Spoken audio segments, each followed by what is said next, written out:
Hi అండి, అందరికీ నమస్తే. Welcome back to our channel Rishitha talks.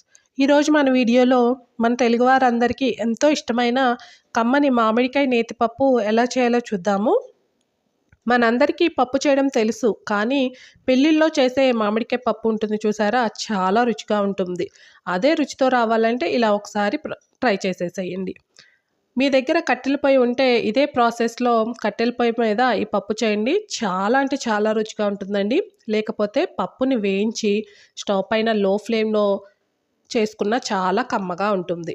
నేను ఇక్కడ వర్కింగ్ ఉమెన్స్, అలానే పప్పు రుచిగా చాలా ఈజీగా అయిపోవాలి త్వరగా అనుకునే వాళ్ళ కోసం చెప్తున్నాను. ఇలా ఒకసారి ట్రై చేసేయండి. నేను ఇక్కడ ఒక 2 మామిడికాయలు తీసుకున్నానండి. వీటిని క్లీన్ చేసేసుకొని పైన ఉన్న తొక్కు తీస్తున్నాను. చూడండి, ఈ తొక్కు అనేది కాస్త మందంగా ఉంది కదా. ఈ కాయల్ని పునాస మామిడి అంటూ ఉంటారండి. ఇవి అన్ని సీజన్లో దొరకవు. మామిడికాయలు అంటే కదా, ఈ సీజన్లో దొరికేవి ఇవే ఎక్కువగా దొరుకుతూ ఉంటాయి. పునాస మామిడి మనకి సమ్మర్లో ఎక్కువగా రసాలు అని దొరుకుతూ ఉంటాయి కదా, ఆ రసం దొరికితే తప్పకుండా ఇదే ప్రాసెస్లో పప్పు ట్రై చేయండి. దాంట్లో పులుపు ఎక్కువగా ఉంటుంది, పప్పు రుచి కూడా చాలా బాగుంటుంది. ఇప్పుడు మామిడికాయని వీడియోలో చూపిస్తున్న విధంగా అయితే కట్ చేసేసుకుంటున్నాను. ఈ మామిడికాయని కట్ చేసుకునే ముందే 1 కప్పు కందిపప్పుని మనము 2-3 సార్లు క్లీన్ చేసేసుకొని వాటర్ పోసి ఒక అరగంట నానబెట్టుకున్నామంటే గ్యాస్ట్రిక్ ప్రాబ్లమ్స్ రావు. అలానే పప్పు నాని త్వరగా ఉడికిపోతుంది మెత్తగా. దీంట్లో కట్ చేసిన మామిడికాయ ముక్కలు, పసుపు, పచ్చిమిర్చి ఒక 5-6 వేసానండి. కొన్ని ఉల్లిపాయలు వేస్తున్నాను. కొంతమందికి ఉల్లిపాయలు ఇష్టం ఉండదు, కానీ ఈ మామిడికాయ పప్పులో ఉల్లిపాయలు వేస్తే చాలా రుచిగా ఉంటుంది. 1 కప్పు కందిపప్పుకి 3 కప్పుల వాటర్ వేసేసుకొని ఒక 5-6 విజిల్స్ వచ్చే వరకు పెట్టుకుందాము. ప్రెషర్ మొత్తం పోయిన తర్వాత చూడండి, పప్పు మెత్తగా ఉడికిపోయింది కదా. ఇప్పుడు దీన్ని పప్పు గుత్తితో అయితే మెతిపేసేసుకుందాము. ఇప్పుడు దీంట్లో రుచికి తగినంత ఉప్పు కూడాను వేస్తున్నాను. అలానే కొన్ని వాటర్ కూడాను వేస్తున్నానండి.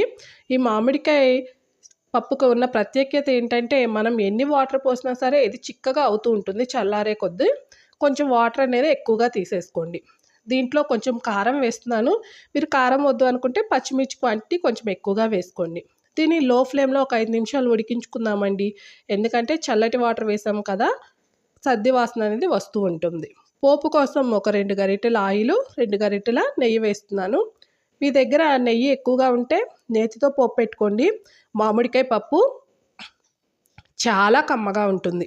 పోపులో పోపు దినుసులు, ఆవాలు, జీలకర్ర, అలానే మినప్పప్పు, ఎండుమిర్చి, కొంచెము ఉల్లిపాయలు వేసుకోండి.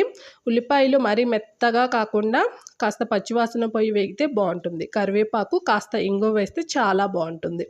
ఇప్పుడు ఆల్రెడీ మనం మెతుక్కొని ఉంచుకున్న పప్పులోకి ఈ పోపునైతే ట్రాన్స్ఫర్ చేసేసుకుంటున్నానండి. ఈ పప్పులోకి సైడ్న రవ్వ వడియాలు కానీ, ఘాటుగా ఉండే చల్లమిరపకాయలు ఉంటాయి కదా, అవి పెట్టుకొని తింటే చాలా రుచిగా ఉంటుంది.